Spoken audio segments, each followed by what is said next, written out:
जय हिंद दोस्तों। आज मैं बात करने वाला हूँ what is behind the new anti India campaign in the Maldives.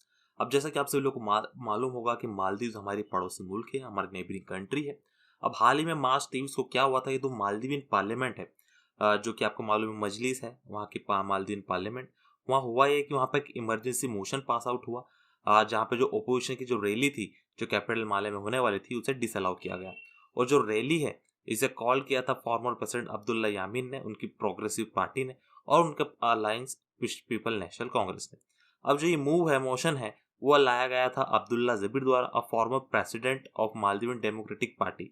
ठीक है, उनका ये कहना था कि जो ये रैली है वो एंडरेज करती है हमारे नेशनल सिक्योरिटी को, हमारे नेशनल सिक्योरिटी के लिए खतरा है, और हमारे मालदीव और उनके पड़ोसी मुल्क के लिए कहीं ना कहीं ये बीज बोने का काम कर रहा है, डिस्कॉर्ड कनेक्शन करने का काम कर रहा है। इसलिए उन्होंने आदेश दिया कि मालदीव नेशनल डिफेंस फोर्सेस को कि ये रैली को स्टॉप करे और ऐसा ही कहीं दूसरे सिमिलर इवेंट्स को भी स्टॉप करे।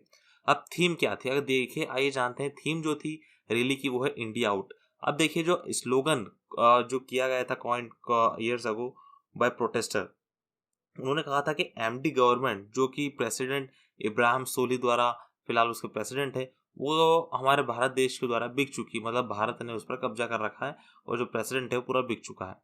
और ये प्रोटेस्ट जो था वो एक्सटर्नल अफेयर मिनिस्टर जो हमारे एस जयशंकर है, उनके आने के पहले होने वाला था, मतलब जस्ट मालदीव में आने के बाद। बट रैली को मना कर दिया गया, और यहाँ तक कि इसमें माले अलग अलग पार्ट्स में भी प्रोटेस्टर को डाउन पकड़ दिया गया, बंद कर दिया गया। अब बात करें आखिरकार इस नेशन के बारे में, जो मालदीव है यहाँ पर ऑलमोस्ट 5 लाख पीपल रहते हैं, जो कि हाल ही में 2005 में उन्हें डेमोक्रेसी मिली है। और एक आपको मालूम होगा कि जब मालदीव है हमारे पड़ोसी मुल्क है, इवन चाइना से भी है, तो इनका बहुत बड़ा इन्फ्लुएंस है मालदीव पे, क्योंकि यहाँ पर Islam is there state religion है, और कंट्री को मतलब एक्सपीरियंस कर रखा है और turmoil that democracy has brought. ठीक है, अब सवाल ये आता है कि India has been the first responder in Maldives. हमेशा सालों से, दशकों से जो इंडिया है एज अ क्लोज नेबर, वो एक फर्स्ट रिस्पॉन्डर रहा है, क्योंकि जो रिलेशनशिप थी वो मेंटेन की गई थी फॉर्मर प्रेसिडेंट मोमून अब्दुल गयूम, ठीक है, जिन्होंने रूल किया था कंट्री को 1978 टू 2008।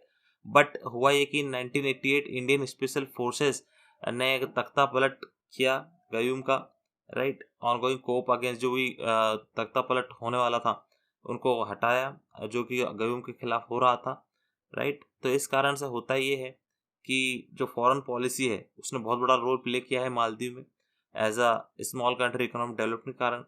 तो हुआ ये कि जियोपॉलिटिकल फ्रिक्शन अराइज हो गया in the Beijing, in the part of Indian ocean, क्योंकि इंडिया जो है प्री एमिनेंट पावर रिस्पर्शन है in the national politics of Sri Lanka and Maldives.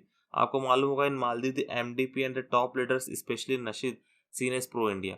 जो मालदीव में एमडीपी लीडर है टॉप नशीद, वो प्रो इंडिया है, लेकिन जो यामीन है, जो प्रेसिडेंट रह चुके फॉर 5 ईयर फ्रॉम 2013 से चाइना प्रॉक्सी, मतलब चाइना की ही एक सेकंड खिलाड़ी बोल लें। ठीक है, तो लास्ट प्रेसिडेंशियल इलेक्शन में ये हुआ था कि एमडीपी जीत गई थी, और यामीन गवर्नमेंट जो है, ठीक है, नाशिद कुड नॉट कंटेस्ट, जो नाशिद थे इलेक्शन नहीं लड़ पाए, और यामीन गवर्नमेंट ने सोली बिकम प्रेसिडेंट। ठीक है, अब जाहिर सी बात है यामीन को कन्विक्टेड थे करप्शन चार्जेस में, तो उन्हें जेल जाना पड़ा।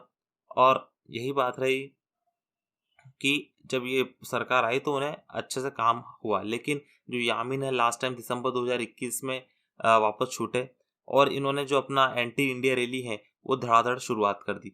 अब जो क्या ऐसा कहा जा रहा है कि नेक्स्ट प्रेसिडेंशियल और पार्लियामेंट्री इलेक्शन 2024 में, तो यामीन ये चाहता है कि जो एमडी की पार्टी है उसे इस तरह से दर्शाया जाए कि वो इंडिया की गुलाम है, और इंडिया जो कहता है उसके हाथी कठपुतली है। ठीक है, अब सवाल ये आता है कि सिक्योरिटी ऑपरेशन की बात करें, तो एज अ देखा जाए तो जनरल प्रोटेस्ट है जो सोली गवर्नमेंट है इसके अंडर में। ठीक है, India friendly policy turn in the allegation date. अब ये देखिए सबसे बड़ी प्रोटेस्ट जो हो रहा है उसका कारण क्या है कि यहाँ पर जो गवर्नमेंट पर आरोप लगाया जा रहा है कि इंडिया ने बहुत बड़ी लार्ज मिलिट्री सेंड कर रखी है मालदीव में, जबकि सोली गवर्नमेंट का कहना है कि ये बिल्कुल ही गलत है।